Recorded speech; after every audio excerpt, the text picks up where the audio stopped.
O Spirit, guide me to those I need. Guide me to those who need me.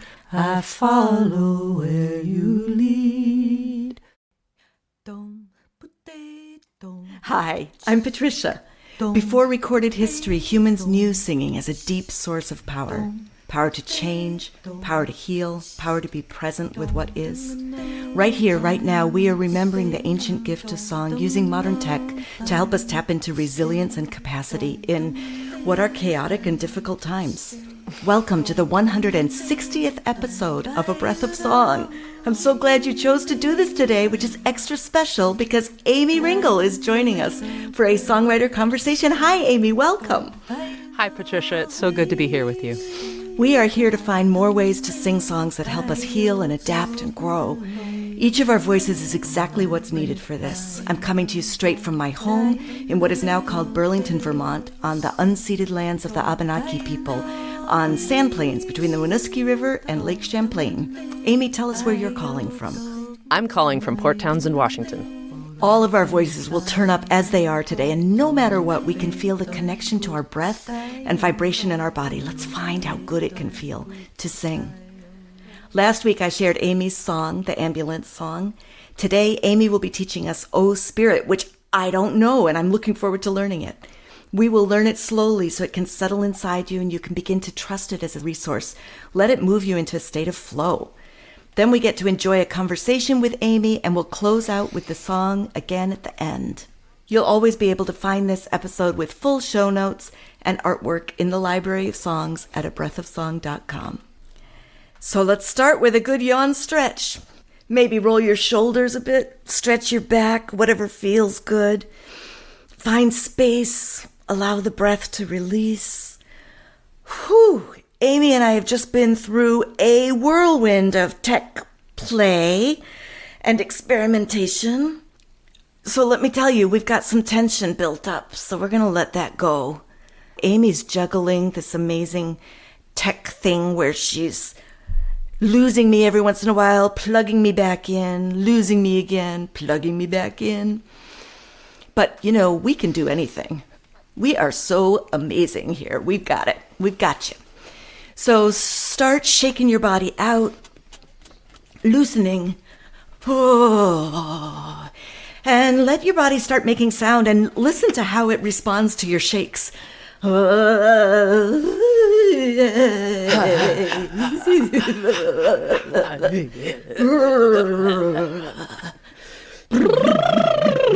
let the sound roll up and down your spine.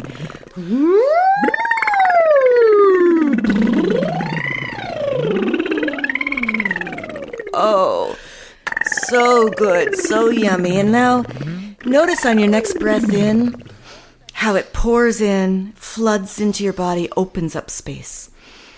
And then let it release. Whew. Let there be sound when it releases. Let it pour back in and release. And one more, imagining you can feel it into your pelvis.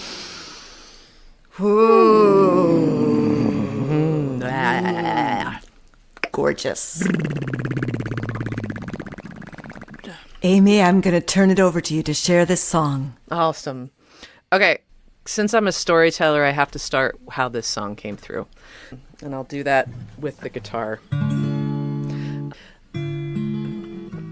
Something Lisa Littlebird said is when you've got something important that you want to remember, a song is a great way to remember it, a tune. So let the truth of what you understand form words and get it as rock solid as you can. And then from there, just play with it and sit with it and see if a melody comes through to hold it. And she's like, that's how all of us are doing this thing that we do when we're writing songs to share. And the thing that makes them shareable is the same thing that makes them catchy. So like embracing that sing-songiness, embracing the little ditties that come through in our dreams. I'd heard this for years, and I'm more of a talker instinctually than a song leader, to be honest. And I'm surrounded by all these people who are letting songs come through all the time. And I find myself often just sitting on the side of the pool and dipping my toes in while I'm watching my friends write songs incessantly, to be quite honest about it. So I was inspired by the work of Earth Practice, specifically Yam Baby, this beautiful 6'5", red-haired Father Christmas character. And being his friend is really a treasure in my life now, because he works as a custodian, and he will be sweeping the floors and mopping the floors in the echo chambers of, like, locker rooms of middle schools, where the acoustics are really good late at night. And he'll write these songs and sing like an angel, and then he'll record them and send them to us, his friends. So I was sitting up late one night, and I got one of these late night Yam phone messages. And I don't even remember what the song was, but I was so inspired by his practice, to the point where I was like, you know what? It's time for me to let something like that through. And I think I was even crying when it happened. There was a phrase that I'd been saying over and over again as a prayer and sharing more as a storytelling anecdote. Specifically that in a time of distress, when I can't think of any other prayer to say to the higher powers, this is a good one. And then in that moment, because I was wanting to respond to Yam with a song, I let it find a melody. And then since then, I found a guitar part for it, and I've been sharing it a lot, and that's why I want to share it with y'all now. So here's how the whole thing goes. I'll sing it for you once, and then we'll split it up. Oh, Spirit, guide me to those I need. Guide me to those who need me. I follow where you lead. Oh, Spirit, guide me to those I need. Guide me to those who need me. I follow where you lead. That's the whole thing. So here's the first part. Oh, Spirit, guide me to those I need. How about that? Oh, Spirit, guide me to those I need. And then, guide me to those who need me. Guide me to those who need me. Again, guide me to those who need me.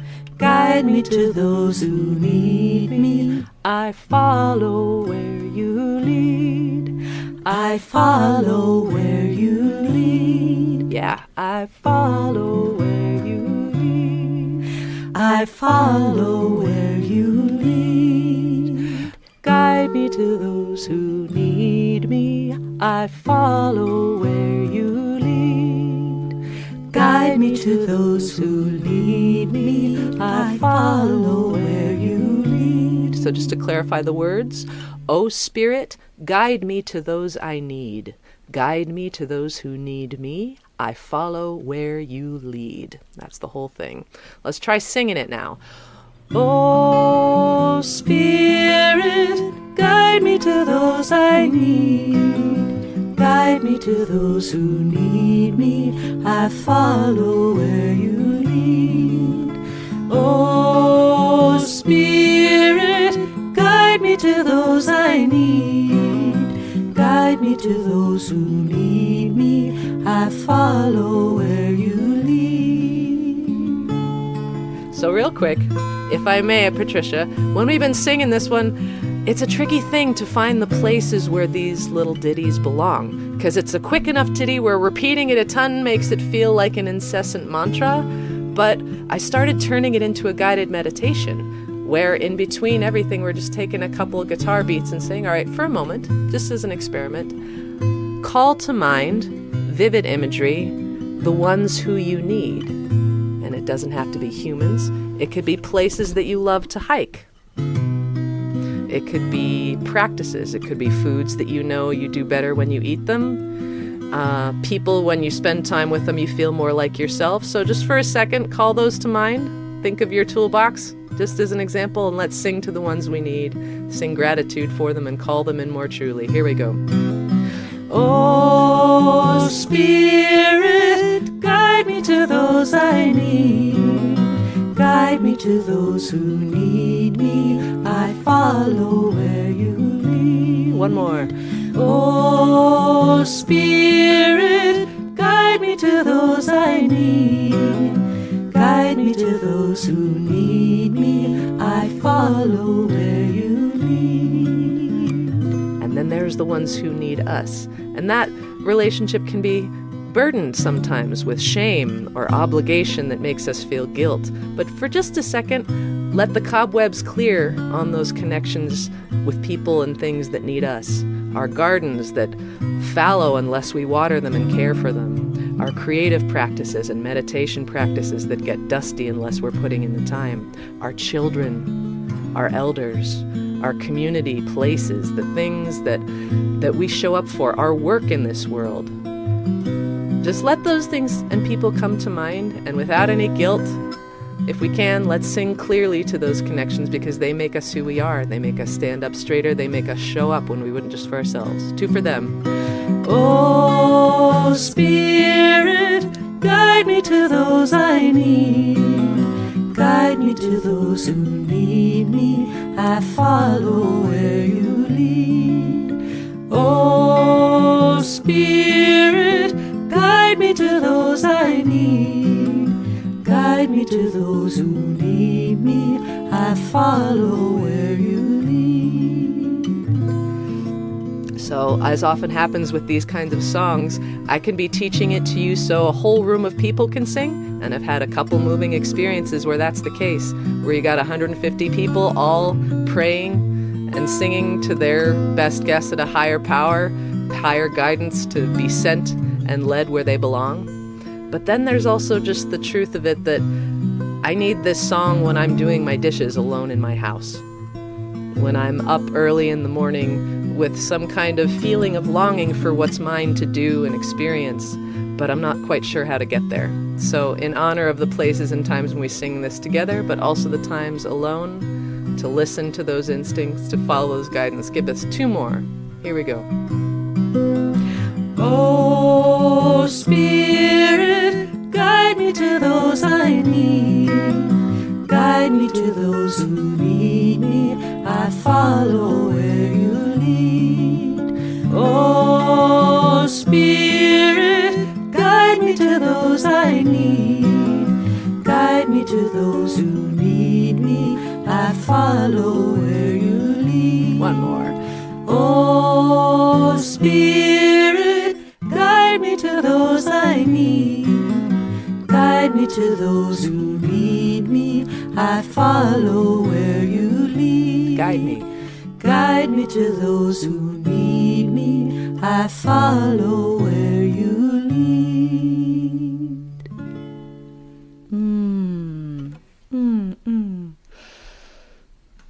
I loved what you said about this is also a song for when I'm doing the dishes, when I'm lying in bed, when I'm doing showering, whatever. When that moment when I'm like, okay, I need to kind of realign back to spirit, back to letting that guidance happen.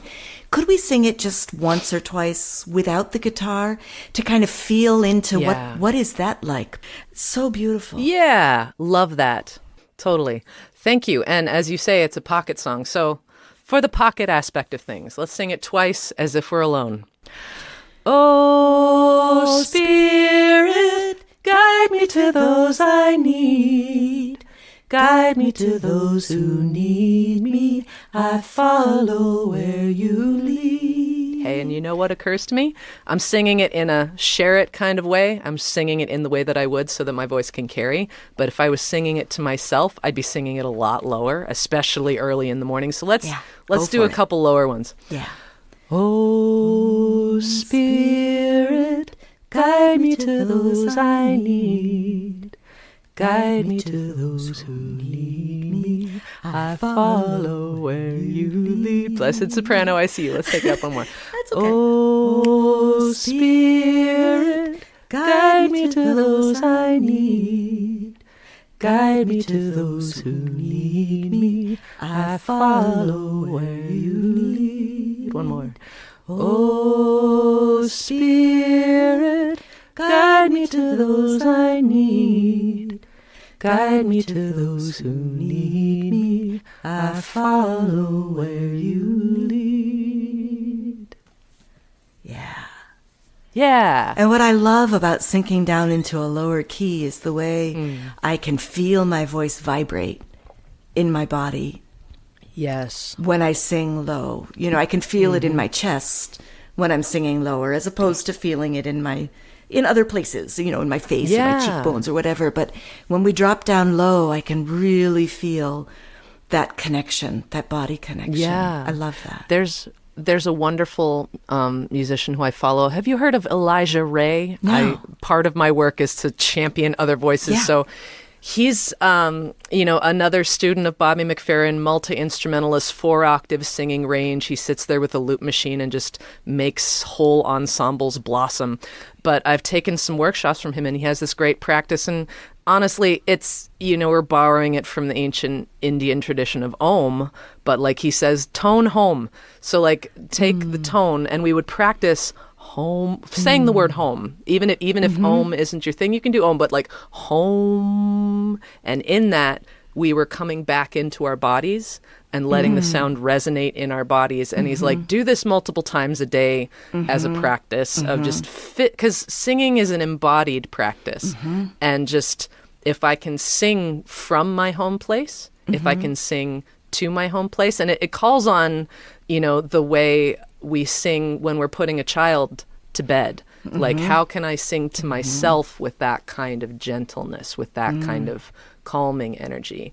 And then from there, in this, depending on your belief system, the added piece of like, how can I sing to the heart of things, whether I call that God, whether I call that my inner instinct. This song is a unique opportunity to be like, all right, I'm not just messing around. I'm actually praying. I'm putting out a sincere call with a song for something real that I want to be powerful in my life, which is like, put me where I belong, spirit, guidance, circumstance. Like, let me be on the path that is mine. And how can I sing that into being? And so that practice of, what does it take for my body to believe what I'm saying? What does it take, for my brain to be on board with this thing that I'm putting out with my voice right now? And I think that's one of the reasons that singing is such a powerful way to help navigate life, because we choose those songs with messages that we want to hear.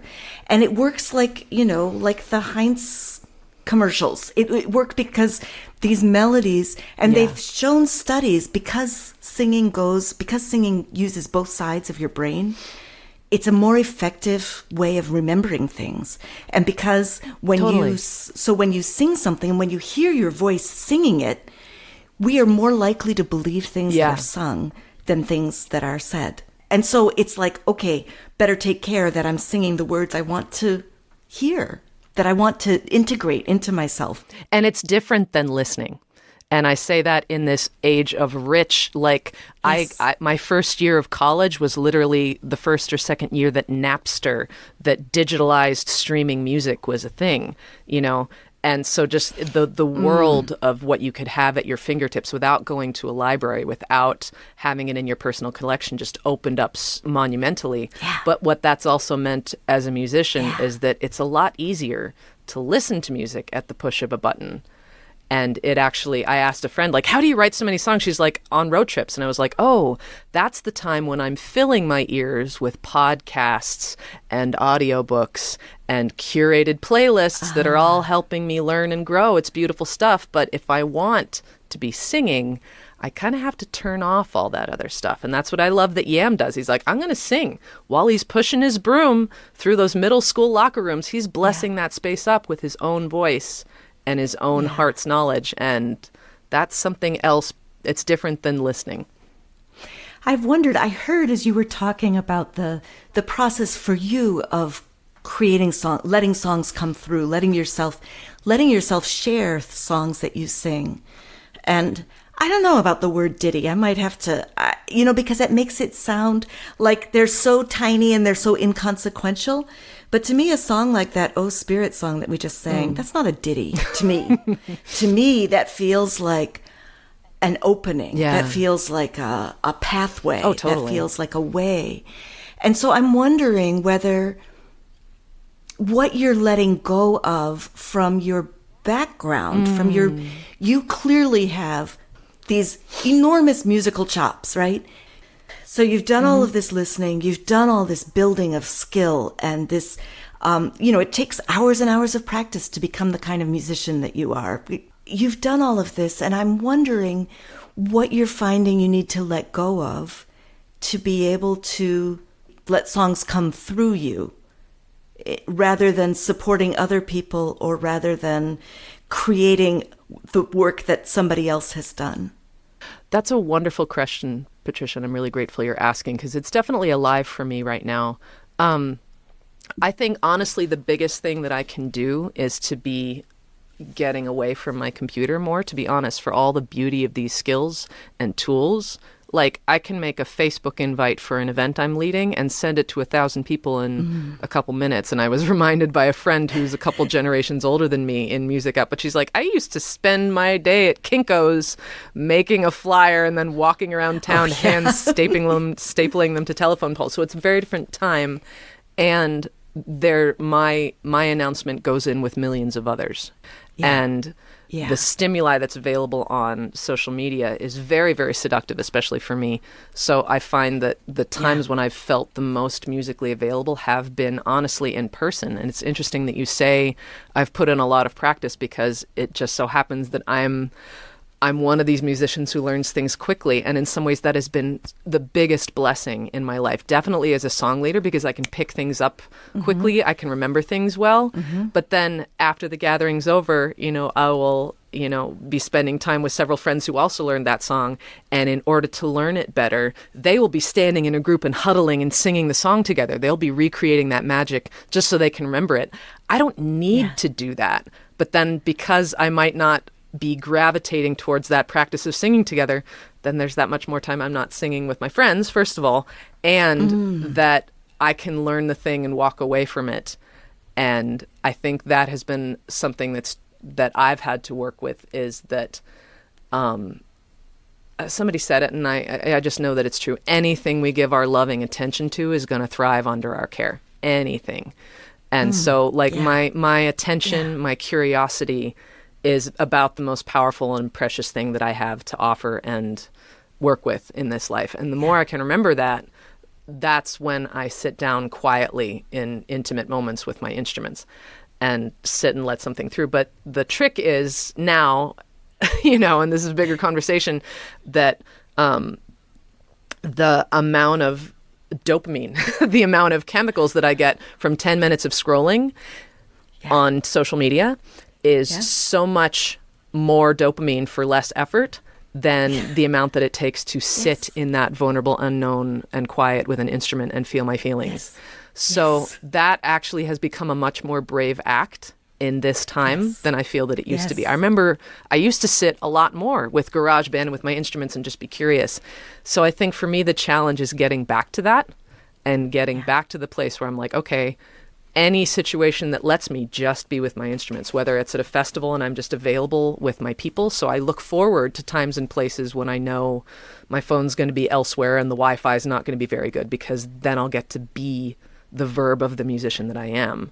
Yeah. Or also, for instance, I did a darkness retreat, 5 nights, 4 days in a climate-controlled, beautiful little monastic cell in the side of a hill that was in total darkness. And I had 10 instruments with me.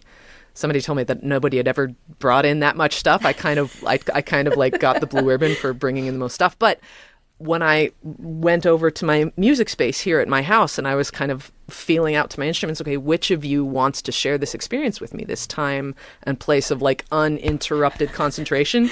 All these instruments were like, me, please. So that was priceless. And I've learned so much in prayerful meditation spaces about what it is to open to that kind of vulnerable music making. And I'm giving you a lot of different answers, I think.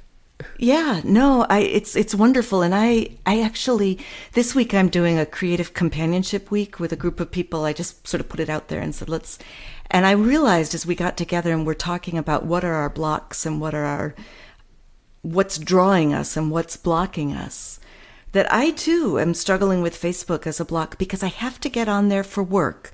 So it's not realistic for me to say, okay, I'm just not going to do Facebook. And I am connected with some people, like you, through Facebook that I can't be connected with in other ways. So I value that highly, right? But at the same time, it is this easy dopamine feedback and how to, I mean, the engineers at Facebook and psychologists at Facebook, they win, right? Over and me and my poor brain, right? They totally win. So trying to figure out, how do I live with this as a tool rather than as a master? Yeah. And back at the beginning of that, remember, okay, our buddy who we went to see and we met in his forum, Bobby McFerrin, dear master of such things.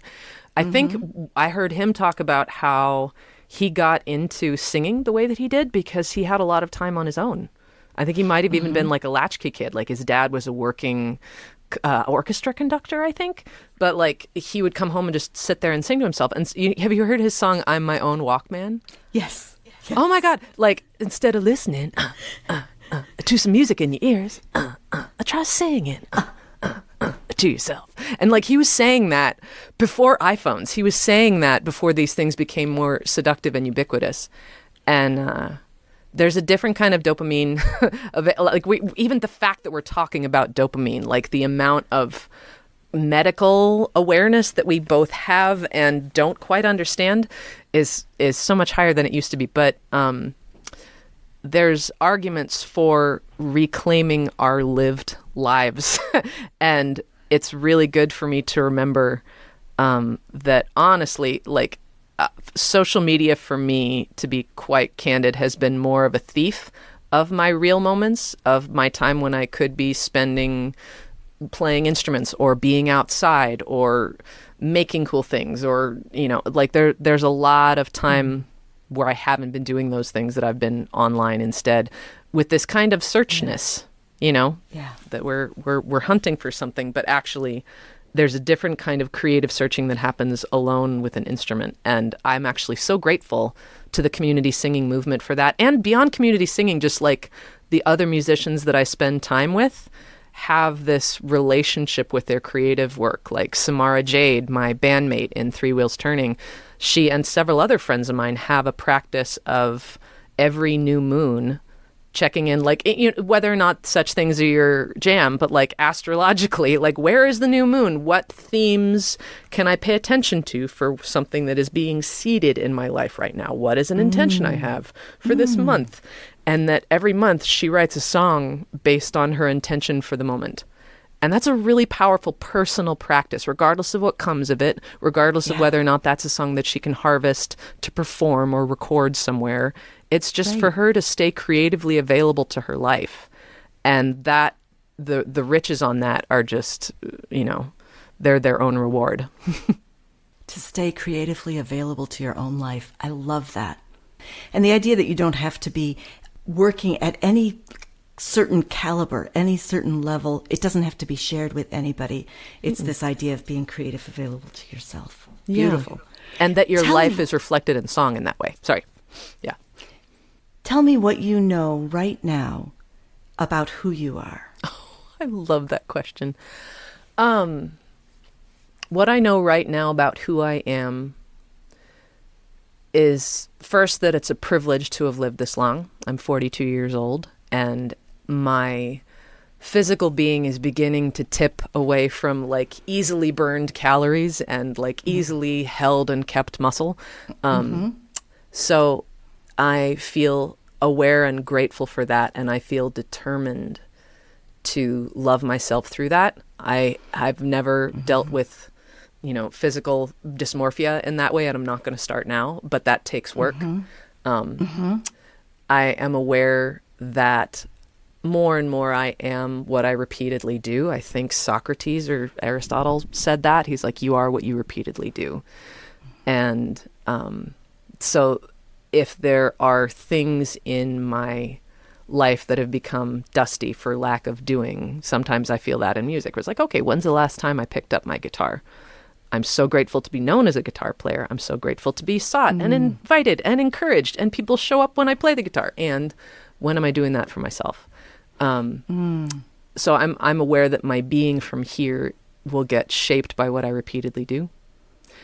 And I think one other thing that I'm also coming to is I'm seeking the balance between compassion for things about my nature and habits that just are, and wondering and continuing to push where I can still grow, where my habits can still improve, and that I'm learning to hold that balance better, because I think earlier in my life I would do a lot more self-deprecation and like pushing away of parts of myself and denying and resisting and making them wrong and bad, and increasingly I'm aware of how much energy that takes and how it doesn't really help, and how it makes me seek out relationships and connections that have that as part of it. So it's like, I need to be, piloting this particular blessed human meat sack in the best way I can, so that I can be setting the tone for how I want to be treated, how I want to be, just how I want to be moving through the world starts here. It starts at home.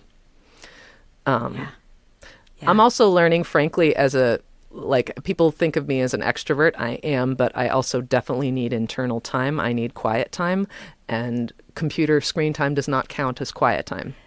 So the importance of meditation, the importance of time in nature with no devices, the importance of connections with friends that don't have other stimuli as part of what's going on, those are increasingly nourishing for me, and I'm seeking them out more. Also, that if I spend my alone time filling up on the dopamine, then I actually am more likely to be overstimulated when I'm among my friends. And like, I went to a birthday party a couple days ago, and I was like, wow, I'm having trouble being here, and these are all people that I care about. And it's kind of because I already fried my brain in the last couple days with a lot of screen time. And if I'm simplifying my alone time, then maybe I look forward to the dopamine hits and the serotonin and all the other chemicals that happen when we're really around our people. Like I wouldn't be full before I get to the table,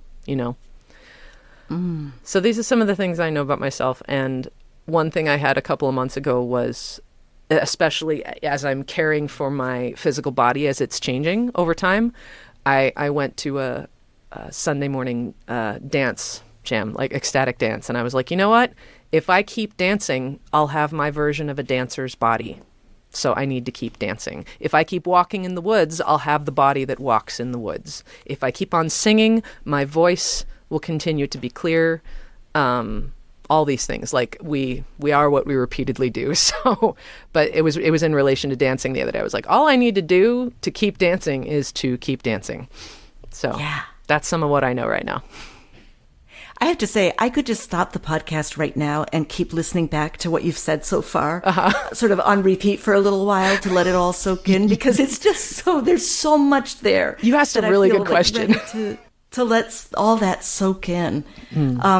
But can you skim me through how you got to now? I'd love like a little context, like, where you grew up, and which choices feel big when you look back on them from here.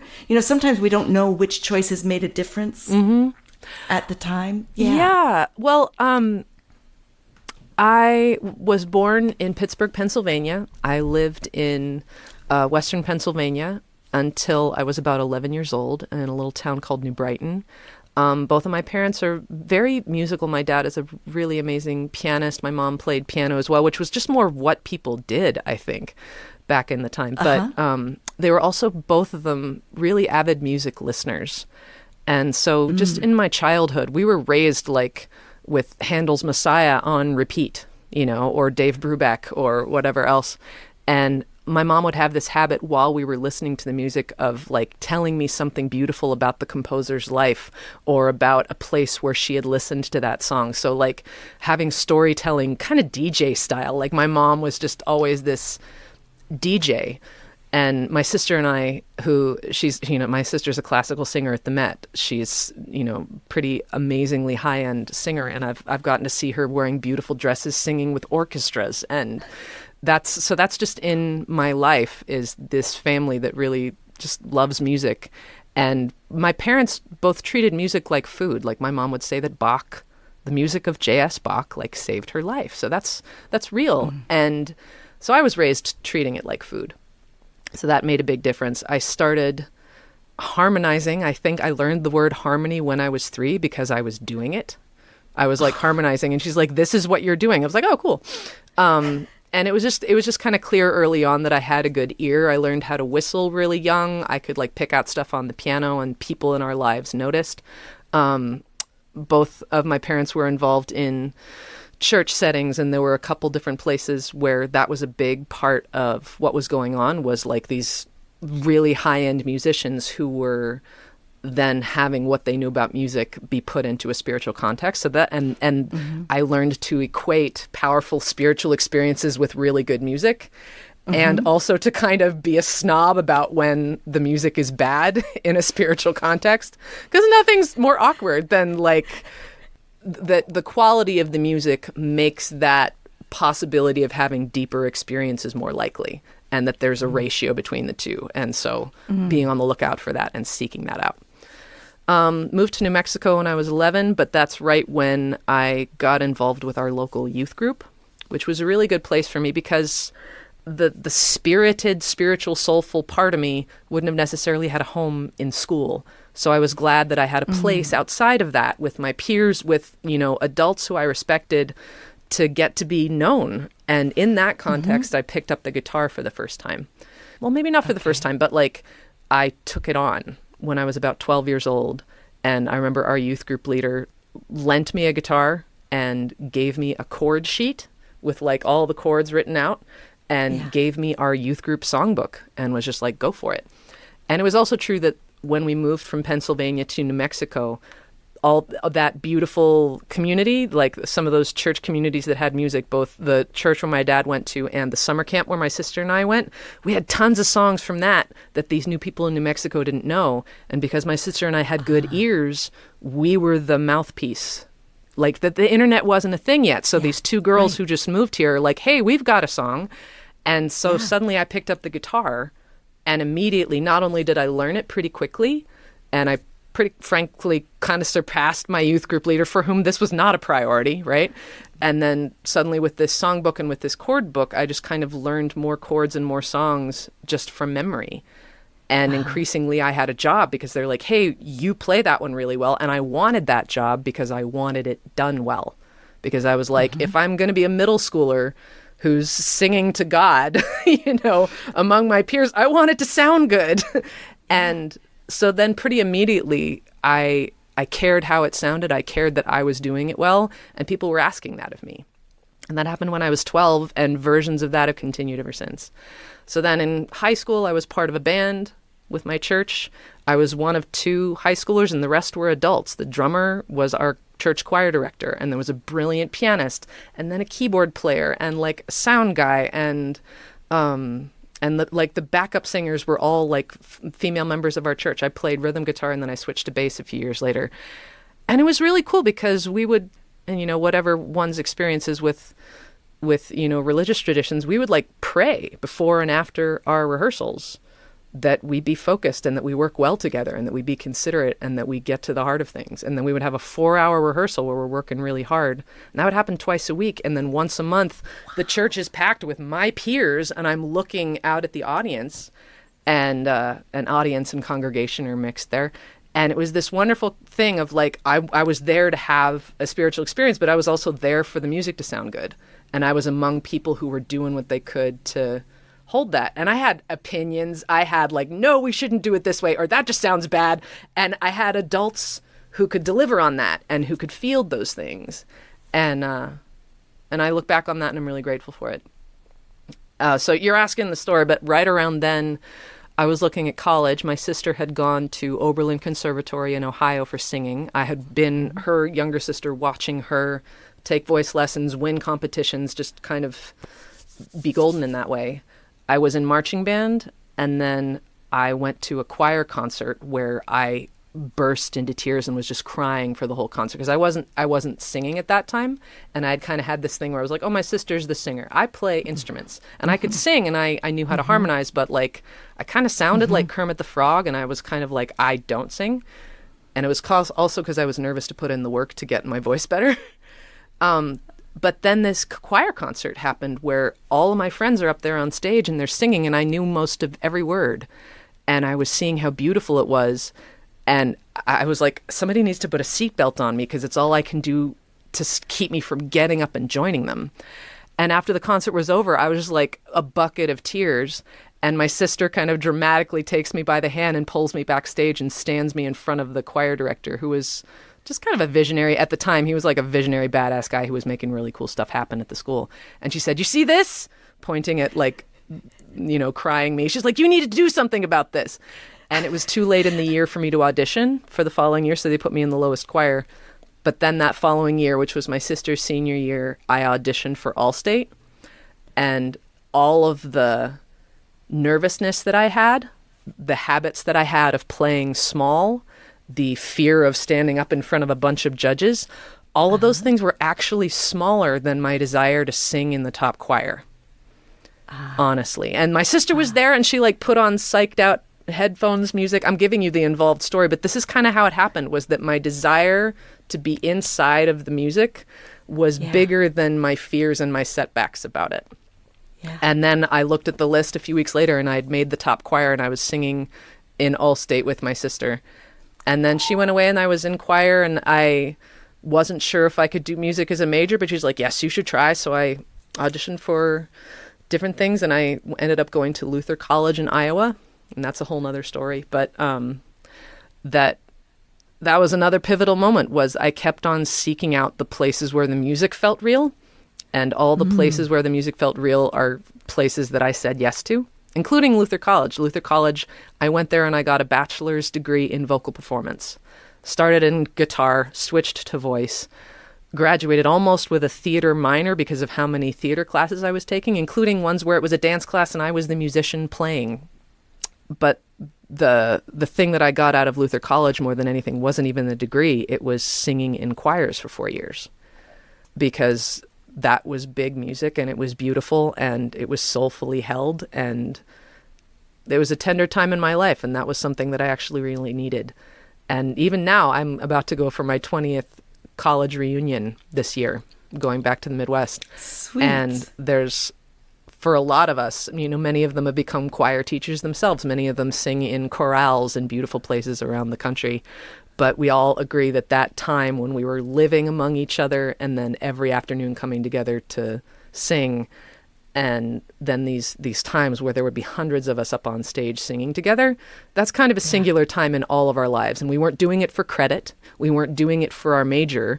We were doing it as part of this culture of the school that we went to. And that was really important for me, and in some ways set a standard for all the stuff I've done since. I could keep talking, but I want to do some more back and forth with you. Well, I'm just thinking that there was a Port Townsend news outlet that did an interview with you before a Three Wheels Turning concert. Yes. And you said about making music that it's this way that I, as a person, have been able to let myself be known in this world. And I hear you saying that a little bit here, but I'm wondering if you could talk to me a little more about the parts of you, why you think it is that there are parts of you that are willing to be seen through music that aren't as willing to show up without the music around them. How does music hold you? That's a really good question. That lets those parts show up. That's a great question. I think, again, for me, for so long, the music has been just this beautiful experience that I just want to be inside of in the ways that I can. And I'm still getting pushed in the ways where it's like, oh, you haven't put in the work? That means that this beautiful musical experience is one that you're going to be on the outside of until you put in the work to get there. So that will always be the case. And that, I think, is going to always be a good drive, whether it's like, do you want to be inside of an experience where you did the arrangement for the music that's yours? Do you want to be, for all of the musical rooms I've been able to get into with the skills and effort I've put in, there's still more that I feel hungry for. And I hope that's always the case. But so what's your edge? What is that edge that you're... Yeah. And looping it back to that question, I just want to rephrase the question because it's a good one. That there are ways where music lets me be known. And then you said, what are ways that are harder to be known? I want to get that question right. Is that what you were saying? I don't remember. Okay. Okay, let's just flow with it. To be absolutely honest. That's fine. But yeah, it was something about what are the parts of you that don't want to come out unless there's music around them? Ooh, honestly, every song I've ever written, it never starts for me. And I've noticed this with many songwriters around me who do it differently. Many people will just immediately get a melody and start doing words, right? For me, most of the time, it's a guitar part. And the guitar part is so that I can feel safe enough to let the tender things come out. And if they've come out, it's because I felt already musically nested. Yes. Yes. Most of the songs I've written started as a guitar part so that those more tender places could come out. Also, to be honest, those things still feel tender to me. And I think I became a storyteller more in person as part of what I share, both as a song leader and as a performer, because of how tender it feels to share just a song. And I talked to a friend about it recently, that in some ways song leading can be safer for me than performing, because song leading, I'm getting a regular and consistent feedback about how it's going, right? I can see very physically, visually, how the song is being received. And I can speak about it in a way that's like, it's almost kind of ministerial, where it's like, let's really go here and see what's possible.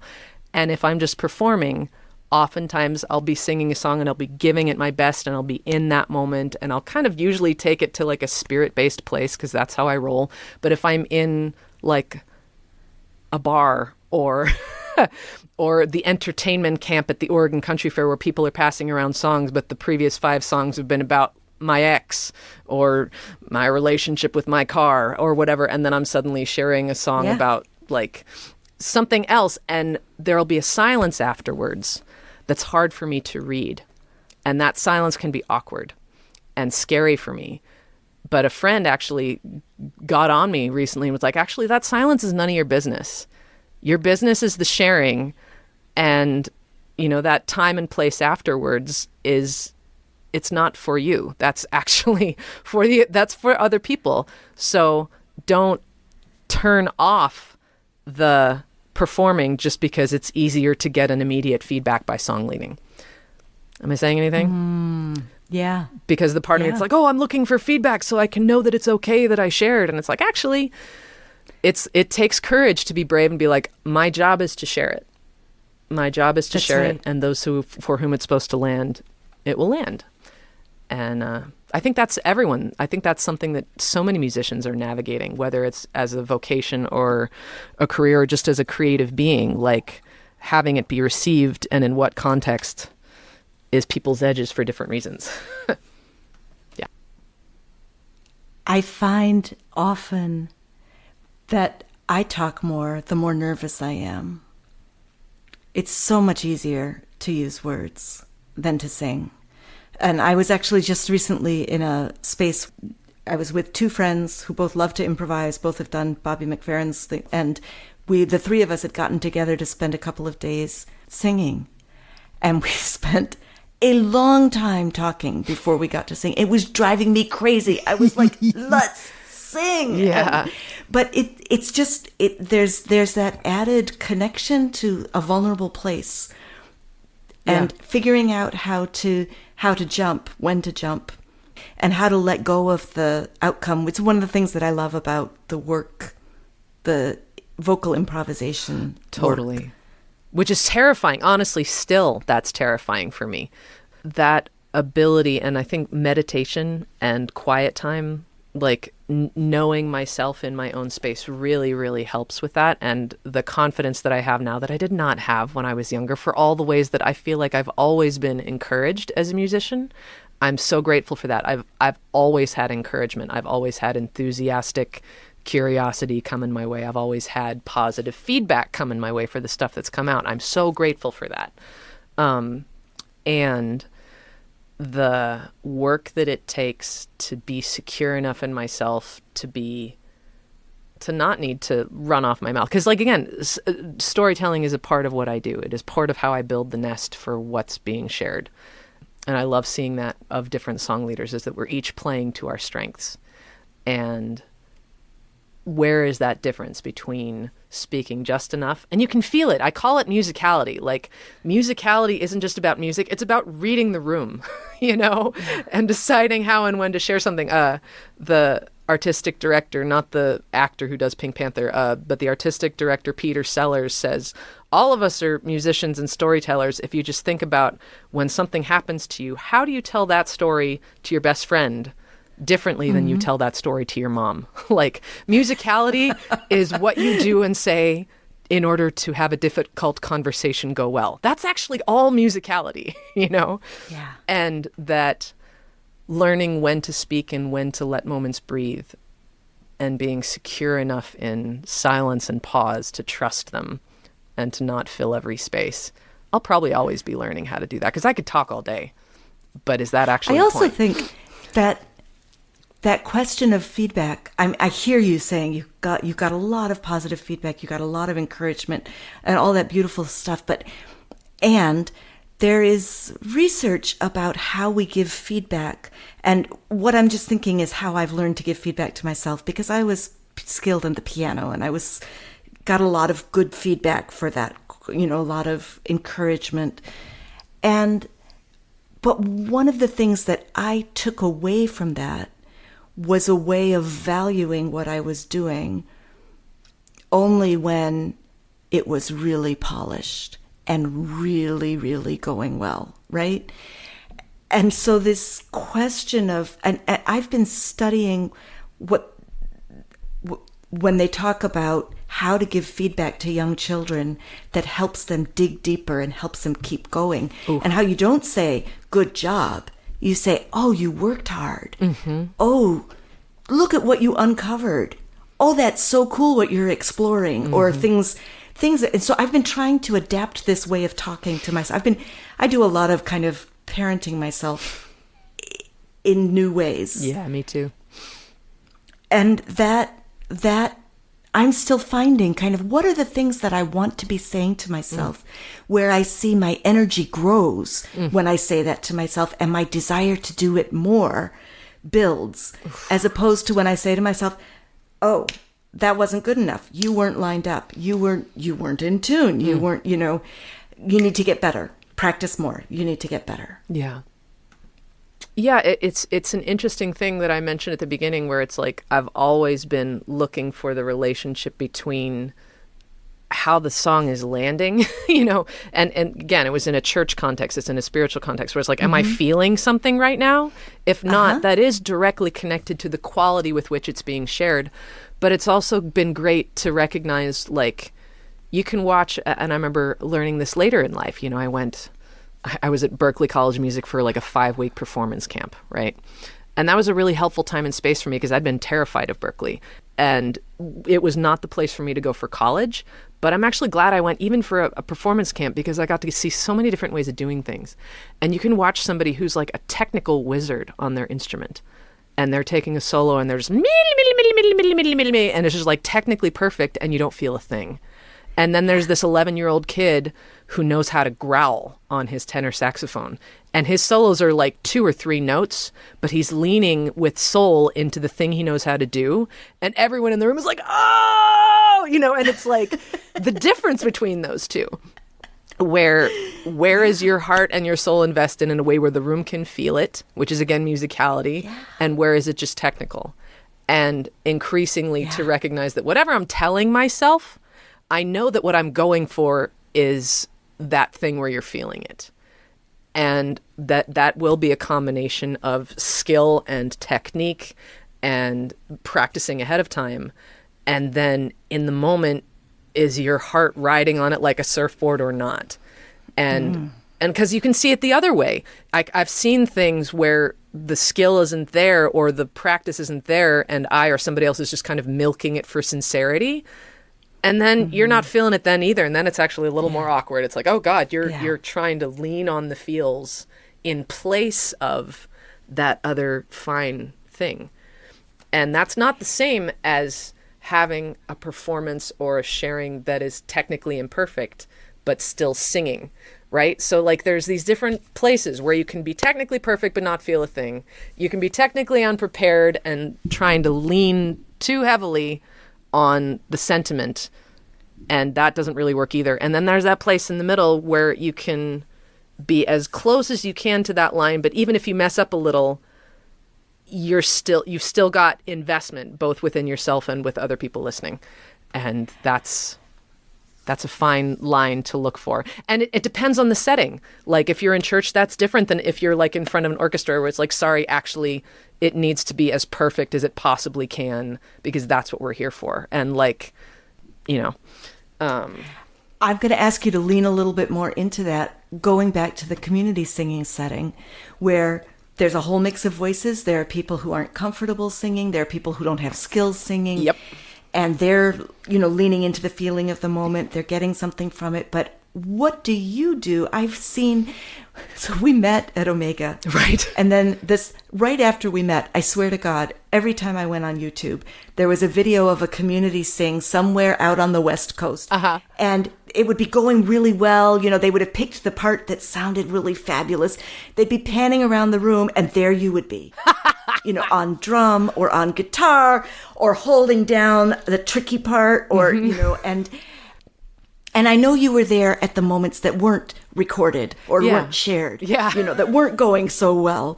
So I'm going to ask you to talk about a difficult thing. It's one of the subjects that I don't think I've heard talked about openly with compassion and generosity in musical circles, but it comes up all the time. It's like this dirty secret.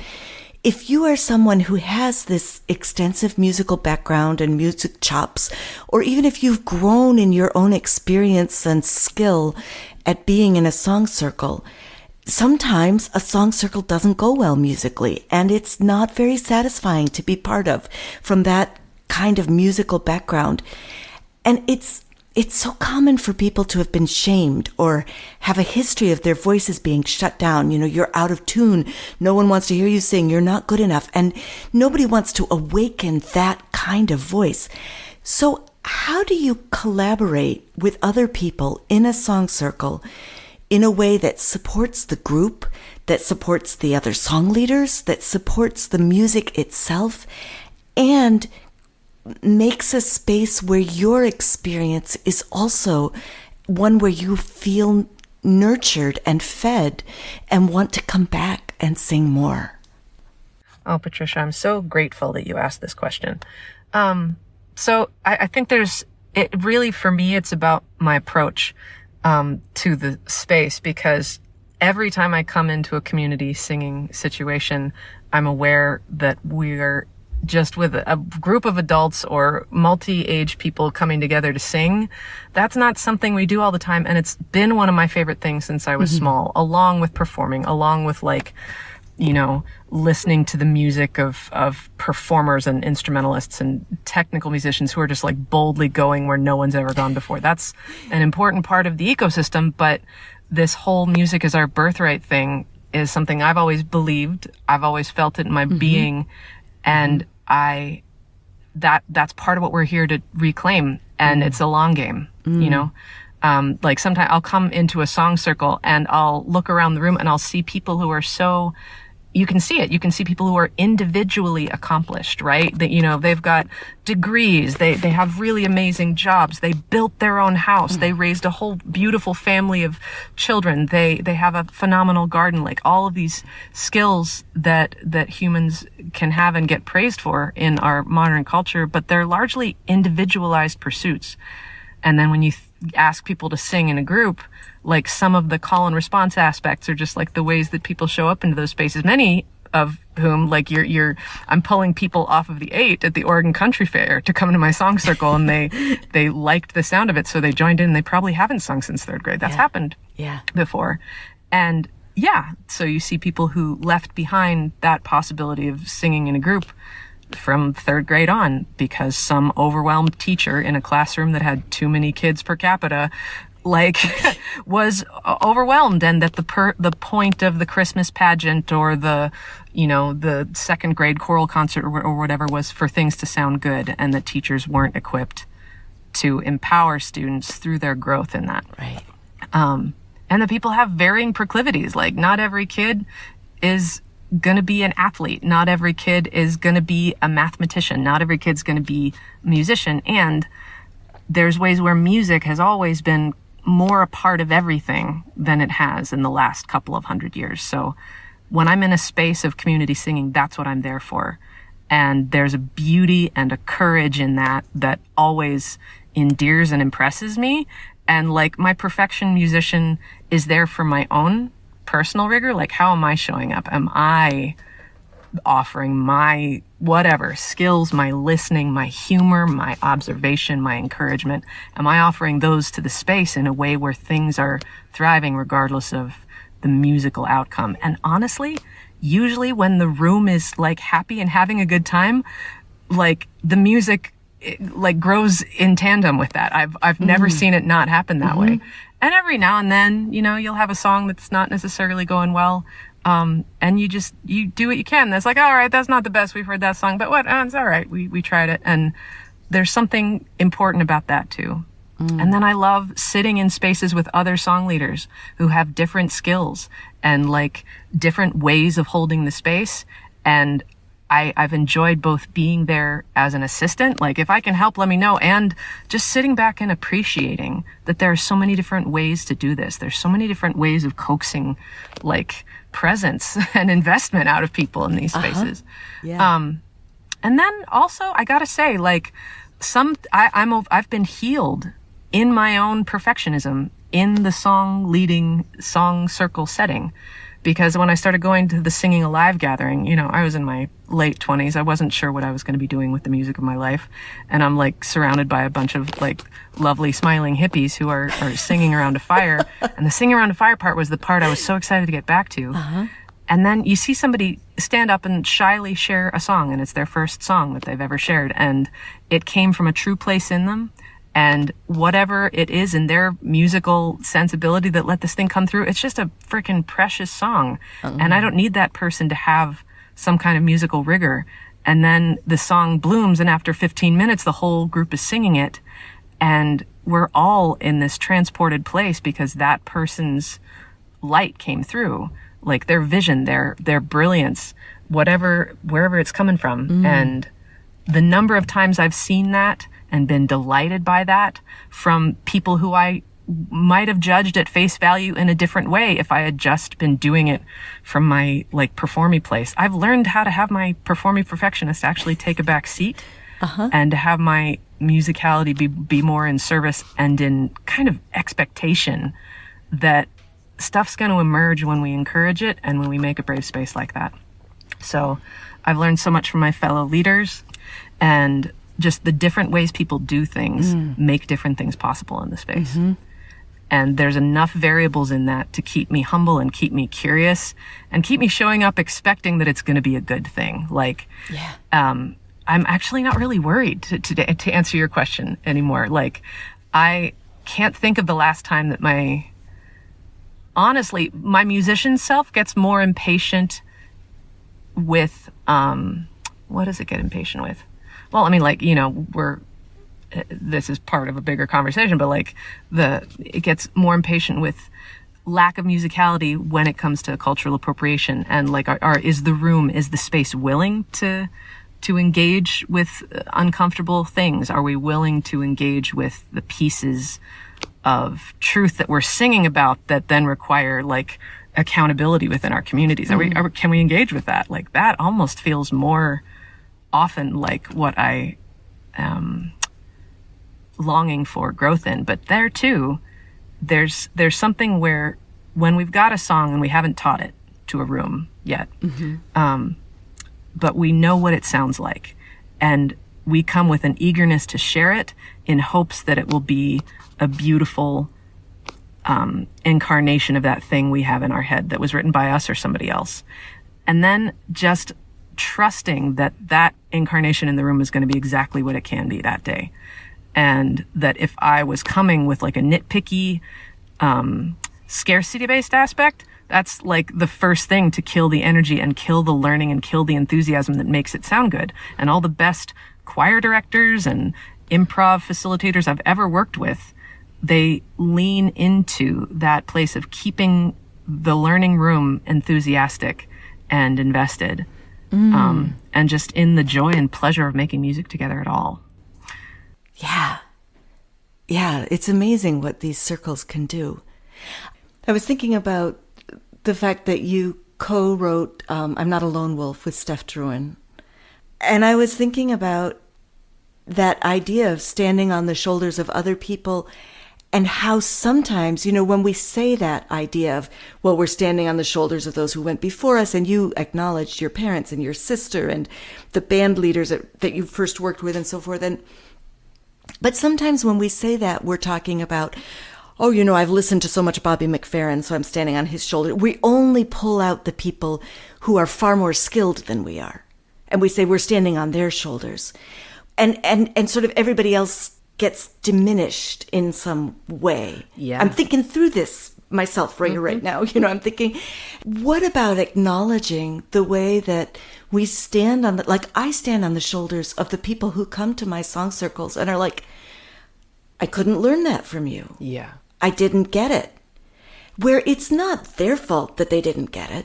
This is how I taught it, the way that I broke it apart, so I'm standing on the shoulders of the generosity of the person who comes to my circle and says, it's not working. And then I can learn from that, Oh so I feel God. like even though maybe they don't have the same quote unquote musical, I'm not standing on their shoulders because they have better musical skills than I have, but I'm standing on their shoulders because they're honest.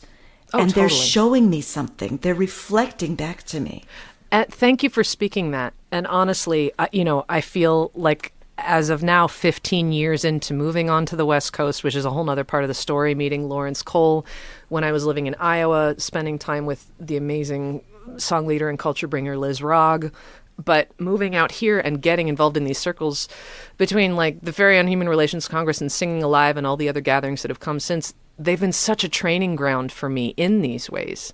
And it's not just been musicians I admire, especially. It's more like, wow, okay, there's, people with varying levels of ability for whom I need to show up as best I can to be a supportive musical leader in that space, or to be a support while they're learning how to lead. There's just no substitute for that in my path. That's been a crucial part of it. And then I gotta say too, there are so many different ways of doing this work. And a lot of the headway that I've made in becoming known as a song leader at all has been at gatherings where I'll just show up to a gathering that somebody else organized, somebody else did the registration and the parking and the meal coordination and all that other stuff that it took just to get me there. And then I make an impression to 600 people, and then 6 of them reach out to me from different places scattered along the West Coast. And then I've got gigs, and then I've got connections, and I've built this kind of community rapport at different gatherings over time. Or especially when I started bringing song leading to these ancestral skills gatherings like Winter Count in Arizona or Sharpening Stone in Oregon, the organizers will be like, hey, can you come and do that thing you do at this other gathering? So I'm so grateful for the organizers of these things, because they're making a space that I would not have tended to otherwise. And then when it comes to going home and collaborating and comparing notes with people like you, with Maggie Wheeler, with Carly Loveling, with Lisa Littlebird, and a lot of these folks have regular in-person offerings. And I've noticed, and I've compared notes with some for whom the walking into the space and talking and singing extemporaneously is actually terrifying for them. That's not something they would do. That's literally my favorite thing. I don't have trouble. I'm not intimidated. I've built that.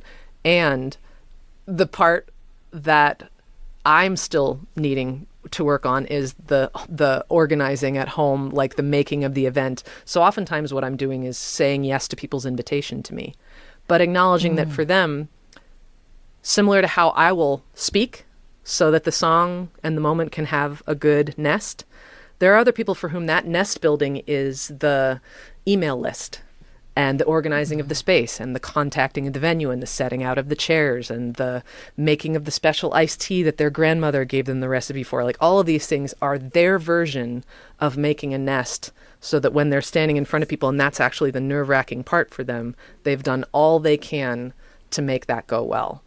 And seeing different ways that each of us do that.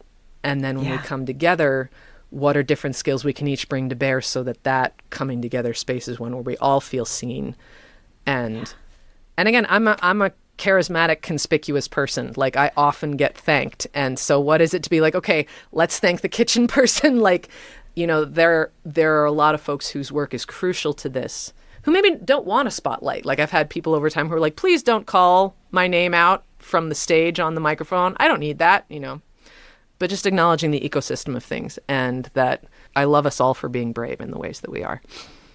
I love collaboration. This is one of the things that I'm really, really fascinated by right now, is how much bigger and brighter and better the world can be when we're paired up and teamed up and working together with people where our strengths mesh in some way. So for flow singing, one of the people who's been coming to my flow singing group decided to start bringing tea to the group in the middle of winter. And she was making these beautiful teas that she was growing herbs for and bringing these gorgeous teas into the space. And I would never, ever bring tea. Never. I mean, good Lord. You have to prepare it. You have to get it ready. You have to find the, so much work. I was just like, never. And she's like, I would never teach a song. Yeah. It was just this, I love the way that we make each other stronger by the way we show up for each other. Yeah. And as we proceed to stay available to that, because some of what I've learned has been identifying with patterns I'll have in spaces like that. And then somebody will wake me up to, like, I remember showing up late. There was a song circle where I had committed to play drums for somebody, right? And I was overwhelmed, and I slept in, and I like kind of rushed to the song circle from my tent. It was one of these weekend song gatherings. And I just kind of showed up to her circle, and I'm like, I'm here now. I'm ready to drum. And I sat there, and I kind of utterly missed the fact, and this is a vulnerable thing to share, that there was somebody else who was there ready to drum. And that last minute, because I had been late, she had been asked to drum. And I didn't see her, and I didn't acknowledge her or thank her. And she came up to me afterwards and was like, that was hard, because I was ready to step up in this way. I was being given an opportunity because you weren't there. And then when you showed up, like, just that consideration had been totally missed by me because I was totally in my own thing. I was overly identifying with my importance in that moment. And that's okay. That was very sincere on my part, but was it effective? No, it was not, because that wasn't the only thing happening. And so I got gratefully taken down a peg, and I got to apologize and say thank you to that woman.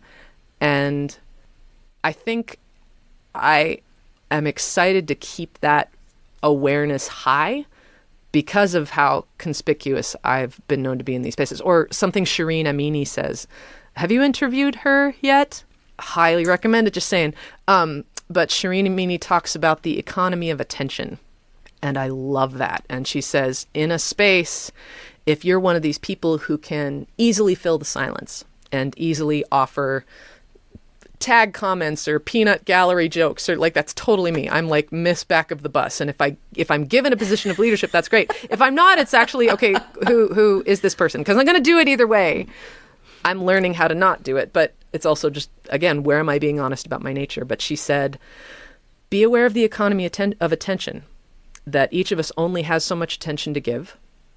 And if you as a talkative person are kind of always taking that economy of attention, maybe just be aware that we all only have so much, and that if we each value what we say we value in this space, which is a kind of equanimitous emergence, like we're looking for what the whole garden's going to grow, not just one person.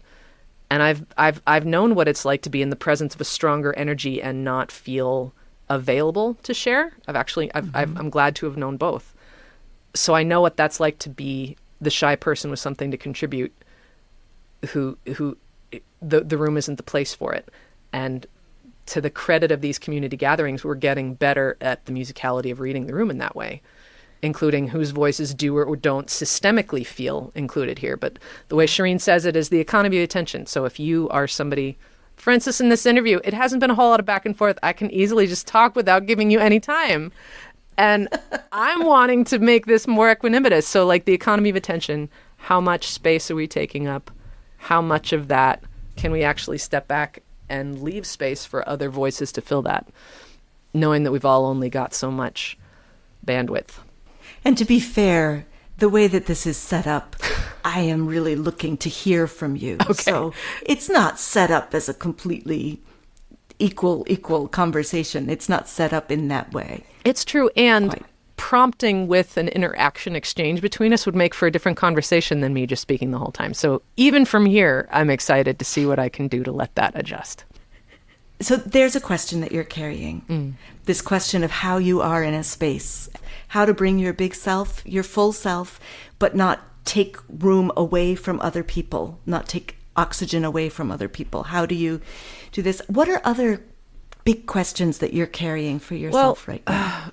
I think it's such an interesting thing, and this is like a big question because a lot of the places where this kind of singing happens are weekend-long song gatherings where somebody has coordinated parking and somebody has coordinated the cooking of organic food and somebody has coordinated like a beautiful space so that our souls can feel safe to do this work, right? But over the years, the evolution of questions of cultural appropriation and is it appropriate to share that song, or the impetus to hold hands in a circle and the temptation to skip over the important conversations that need to be had so that all the people present can really be invested in that. Because in the end, in my opinion, the singing that we're looking for is one where as many people in the space as possible are really there for it and on board. And even if somebody's triggered or riding their edge, they're invested in that moment. And it might be one moment or it might be the whole weekend. But like to the extent that people of color, queer people, elders, children are great barometers for how safe a space is holistically.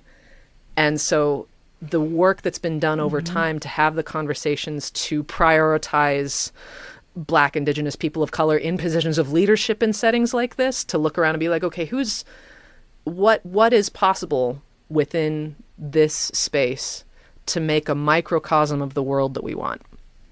And that's a big frickin' question. And I have friends who are organizers of these events, and just the idea of some ubiquitous, utopic village that we're all trying to get back to, or hope that as things change in our world, that there's things that we left behind ancestrally through colonialism, through all these changes that we can reclaim that are more sustainable for the planet and for our souls. And I believe that's true, but it's this hard way of getting there, of trying to make them one temporary village at a time.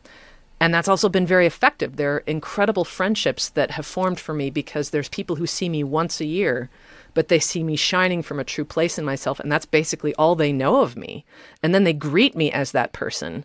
And then I have friendships that hold me to that. And then I'm that person more often. That's been a result of this kind of stuff, But one of the flip sides of that is I was traveling down to Texas and back this year with two friends and musicians, like my bandmate Michaela Kingslight and my other friend James O'Keefe, and we were doing song circle concerts along the way, combinations of performing and song leading. It was a wonderful trade-off.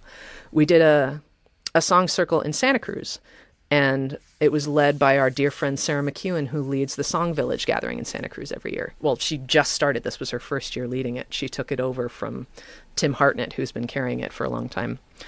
And again, similar to song leaders, you get to see how different organizers of gatherings have different strengths and what they prioritize and how that works in the space. And Sarah did such a great job with her first year, but when we were passing through for this concert, it was like a couple weeks before the gathering was going to happen. And she said afterwards, thank you so much for last night, for the time around the fire singing, because the pulling together of this whole thing it takes a lot of work. It takes a lot of stress. And you guys reminded me what it's all for. And I found myself responding to her by saying, in a village setting, in the idyllic village setting, you'd know there was a song circle happening because there's a fire within sight and earshot that you just light the fire and you sit down and play music and everyone magnetizes to it at a certain time of day. And there's like an organic aspect.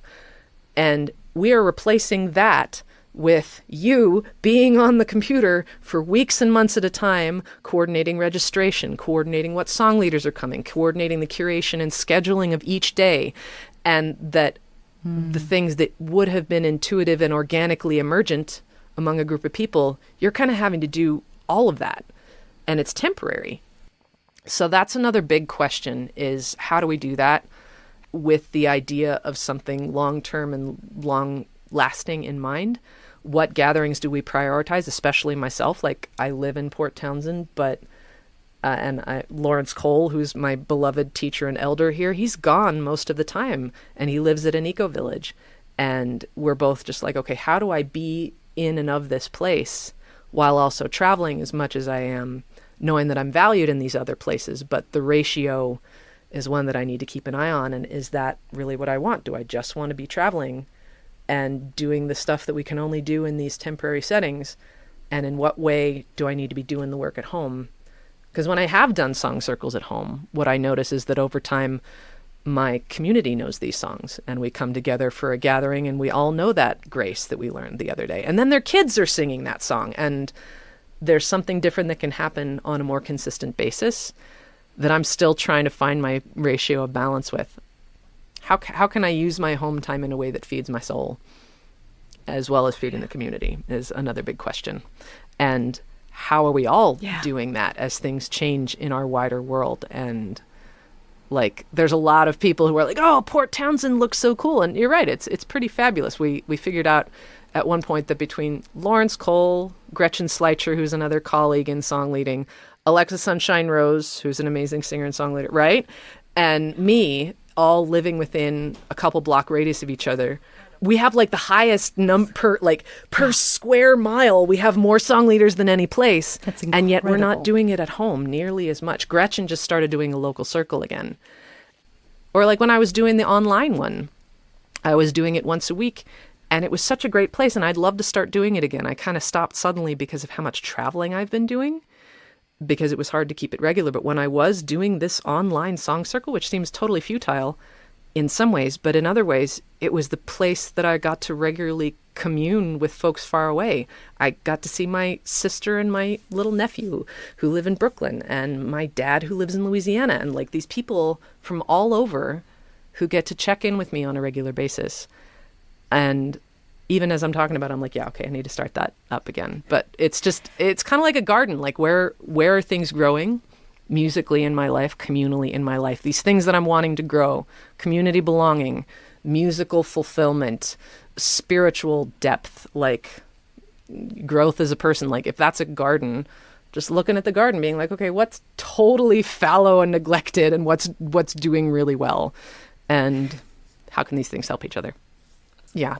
I love one of the things you said about Village, thinking about the way you were describing Village as a way of moving forward rather than as a way of going back. Because honestly, back then, villages were made up largely of like 3 families.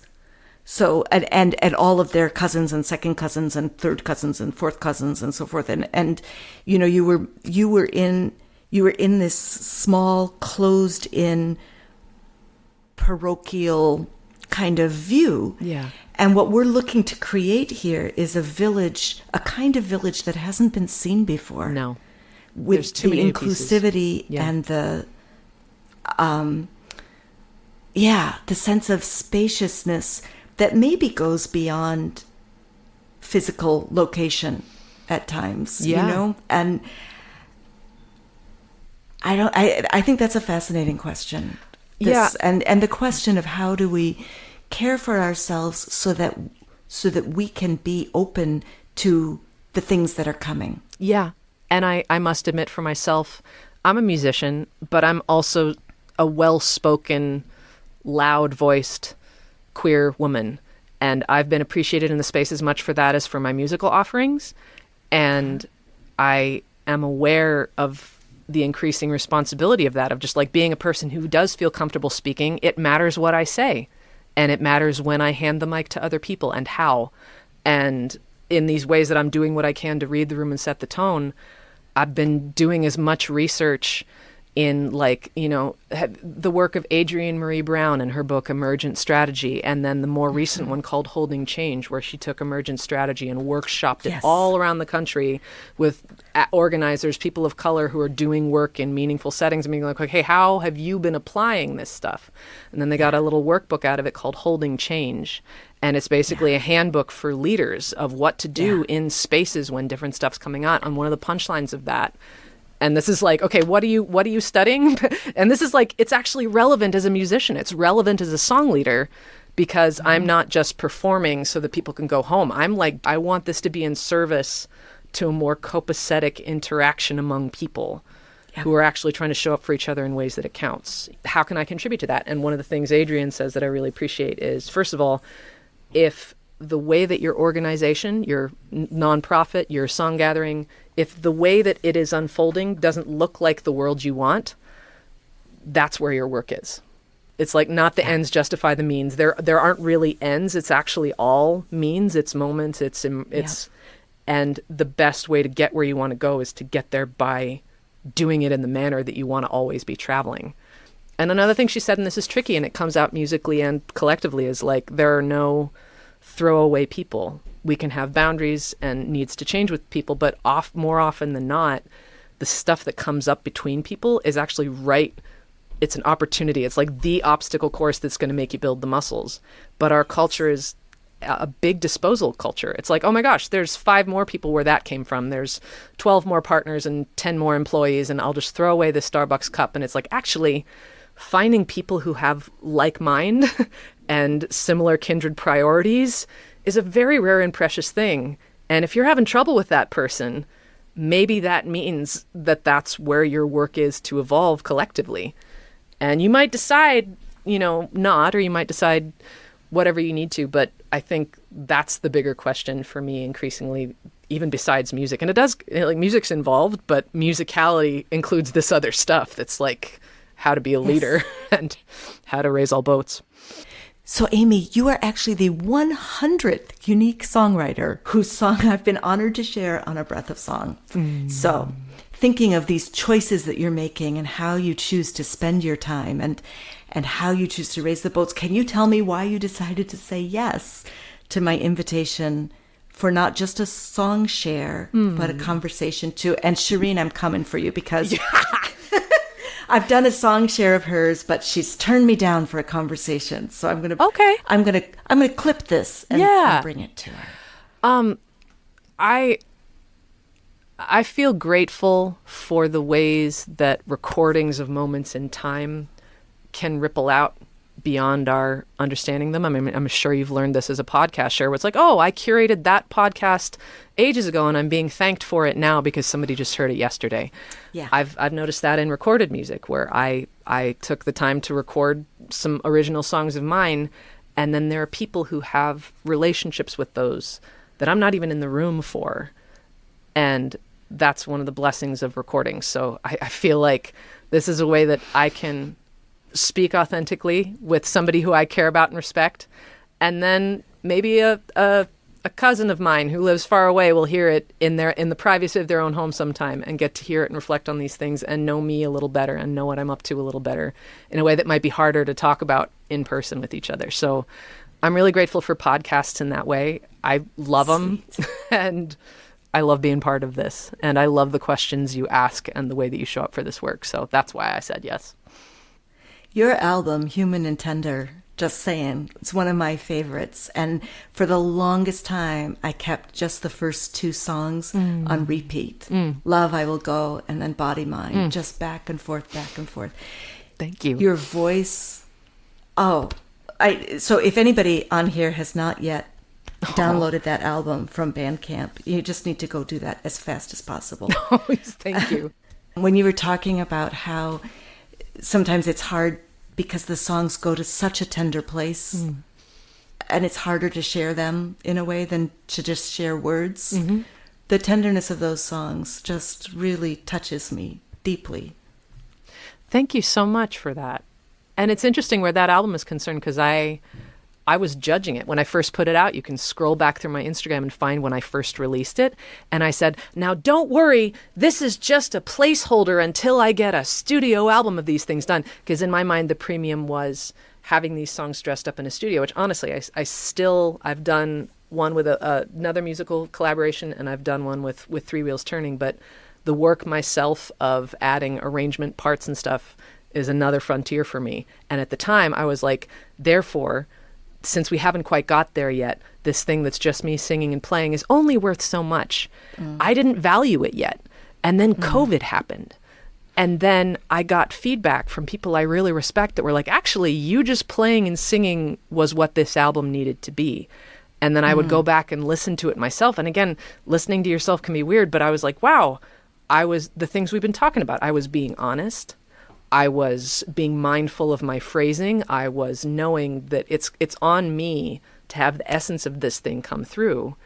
And on good recordings, that's actually what it is. Like, I listened to Billie Eilish, and she's just like, if that moment doesn't speak, you're not going to hear it. And then everything, her body of work is now one where she's built a reputation of like, wow, I believe everything she's singing. And she's singing like close to the mic on the couch because she's more concerned about the honesty of the performance than anything else. So for my part, that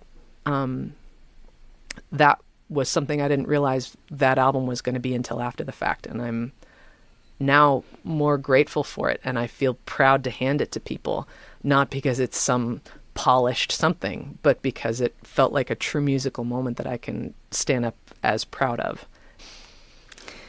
We're going to go into lightning round questions, give you a chance to name some people that are important to you, and albums that are important to you. Fun. Oh my gosh.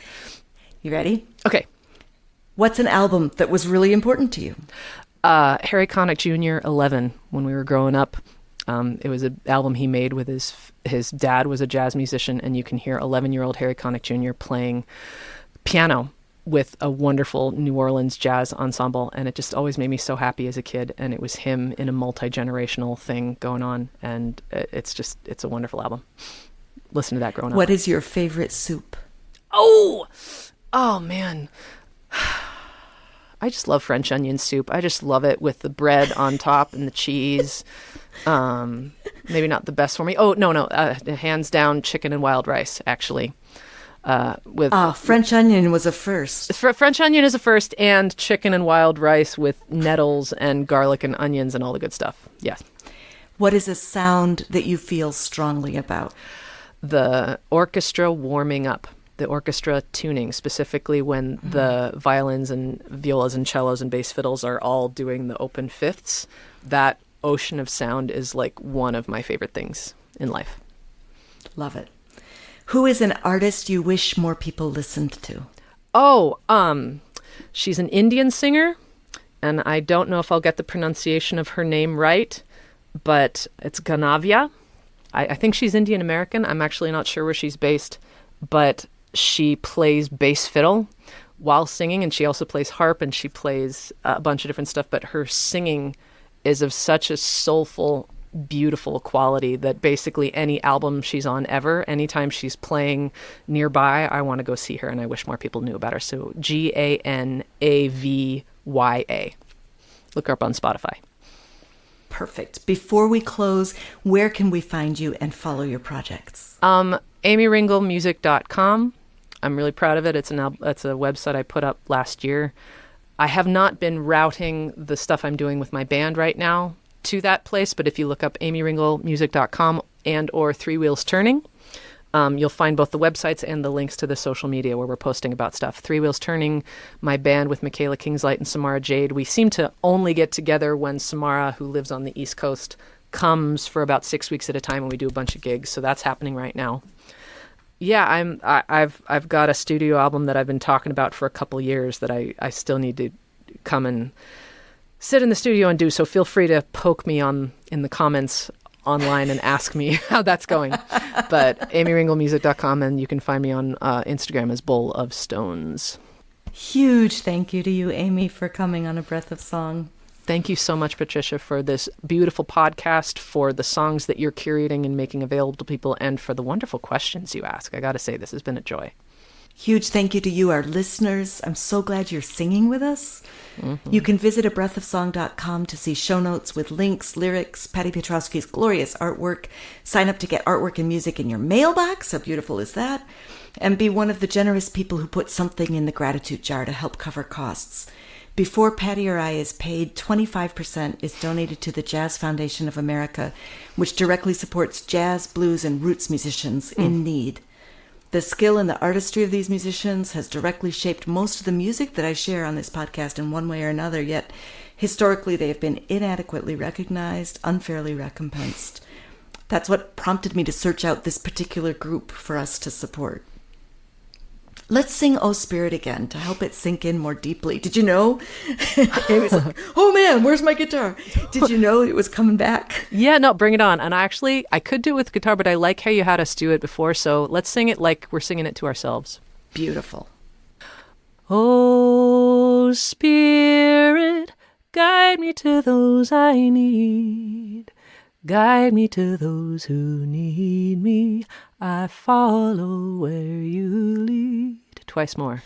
Oh, Spirit, guide me to those I need.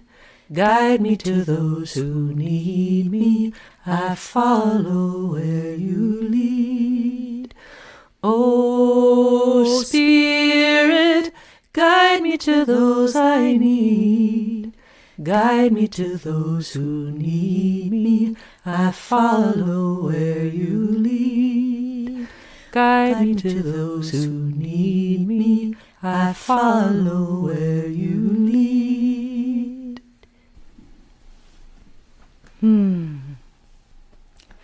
I feel like going to Omega and circle singing and getting to meet you there feels like, I would never have reached out to you if I hadn't had that little in-person connection.